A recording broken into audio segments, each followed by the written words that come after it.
act now, on land, in the air, at the sea, to build a new global order. You can't build the new world order out of words.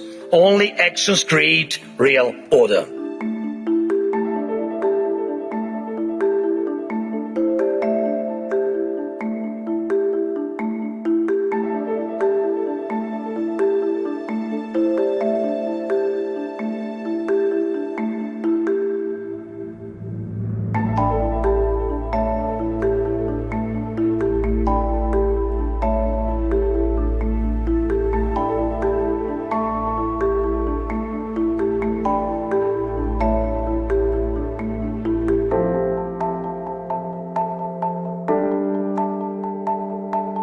Want to stop this war, and that's why I think President Trump he really can, because he has dialogue with Putin. Not everybody has dialogue, just even dialogue. He has dialogue with Putin on the same levels. I think America is much stronger than Russia, and you can see the result of this war. That's why I think that American army is stronger than Russian army, because of our experience with the war, with defending ourselves. And that's why I think he can do this.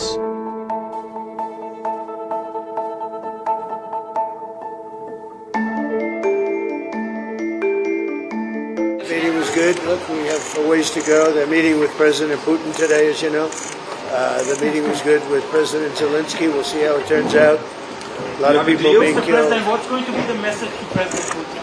What do you want President Putin The war has to end. Do you have a deal? Mr. President, So, can Ukraine still count on your support? Will you call President Putin yourself? we hope it's going to end. A lot of people being killed. Last month they had 30,000 people killed. 30,000, mostly soldiers.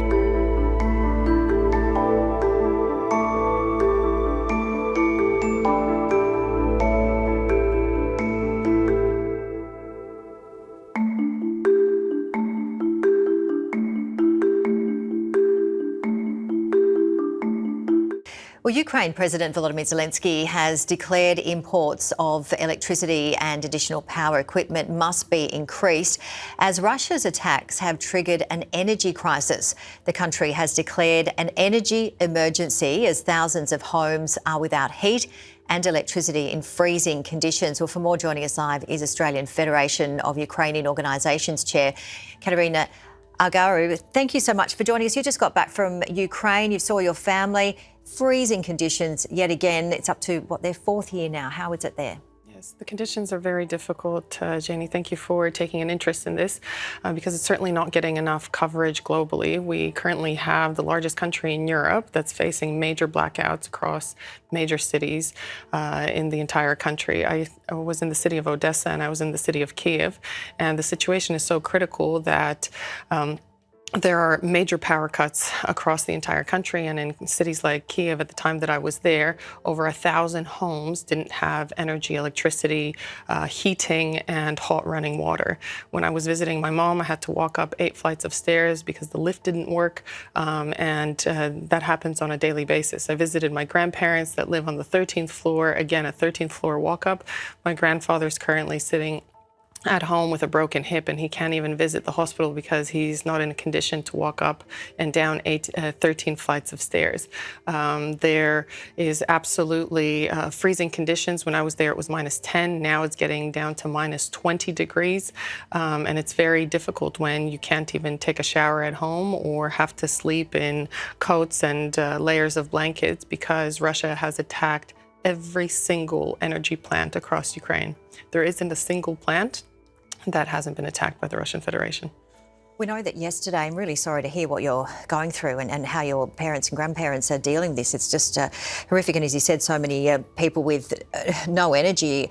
The biggest nuclear power plant there, the Zaporizhia one, which provides a lot of energy, as you well know, the International Atomic Energy Agency had gone there, didn't they, to basically have a look and survey what was going on. It's a mini ceasefire, they call it, between Russia and Ukraine to monitor it for its safety. Tell us about that. Well, right now, the Zaporizhia nuclear power plant, it's the largest nuclear power plant in Europe. It's under Russian occupation, and the Russians, against international law, are using it as a military object. They are storing their military equipment there. They're using it as training grounds for their military operations. And there have also been reports of the Russian Federation using the Zaporizhia nuclear power plant as a base to strike the city of Zaporizhia. So that is completely against international law. And the fact that Ukraine's Minister for Foreign Affairs, Andriy Sybiha, recently reported that Russia plans to hit substations that currently provide power to the Zaporizhia nuclear power plant, that could be absolutely disastrous. It's something that we should be talking about on a global scale, because if anything happens to the Zaporizhia power plant and disrupts it, it would not only be catastrophic for Ukraine, it would be catastrophic for all of Europe. And tell us more about that. I think that we need to bring attention to the fact that the Russian forces currently occupy the largest nuclear power plant in Europe. It is against international law, and we need to have countries like Australia also taking a part in this and speaking up against this. I would also like to call on the Albanese government, and specifically Foreign Minister Penny Wong, to consider providing support to Ukraine in this time of energy crisis by providing a donation to Ukraine's energy support fund. Give us an example of the enormity of what's happening in Ukraine. I've been reading that they're comparing it to the biggest situation in terms of a war since World War II. Would you agree with that? Well, Russia's full-scale invasion of Ukraine has gone on longer than the Second World War now. The situation is absolutely critical. Ukrainians have been facing attacks, daily attacks on a 4-year basis now. When I was there, I was in Ukraine just recently for 2 weeks. Every single day that I was there, Kyiv and other regions of Ukraine were under attack. Some nights there were over 20 ballistic missiles that would attack Kyiv, hundreds of Shahed drones. All you would hear is explosions everywhere around you, and you would hope to God that your building wouldn't be hit. People have stopped going to bomb shelters because of the intensity of those attacks. They are sleep deprived. It has a huge impact on mental health. And the people that are the most vulnerable in Ukraine society are the ones that are bearing the brunt of it. It's the elderly that can't help themselves and are fragile and frail. It's children that cannot protect themselves. It's mothers that are often left caring for their children on their own because their husbands, sons, brothers, fathers are on the front line trying to defend Ukraine against an illegal and immoral invasion that seems to have no end in sight. There are talks about potential ceasefires at a global level. Headlines talk about it, but when you're in Ukraine, when you're on the ground and you hear those missiles attacking your city and flying over your head, and you can't even prepare food at home because sometimes you don't have electricity for days at a time. Your kids are sleeping wrapped up in a number of blankets. You don't know what the next day will bring. You can't plan for the following day. You can't plan your life at all. You're in survival mode constantly. Imagine the level of stress, the impact on mental health, and that's what Ukrainians are currently going through right now. And all they're asking for is for someone to speak up for them, because as they're trying to survive on the ground, there are people globally that should be speaking up against these atrocities, these war crimes that are being committed on a daily basis. And we all collectively should say enough is enough. And not knowing when it's going to end too. Exactly. And it's going through that exorbitant temperature drop. You know, what temperatures are they at the moment?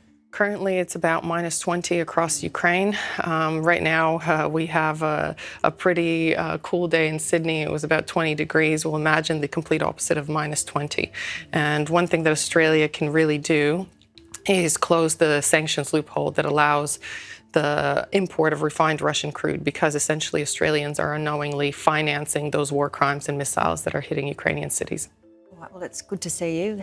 And we'll be continuing this story. And not many words to say what's happening, but just thinking of you and your family. Thank you, Janie. Thank you.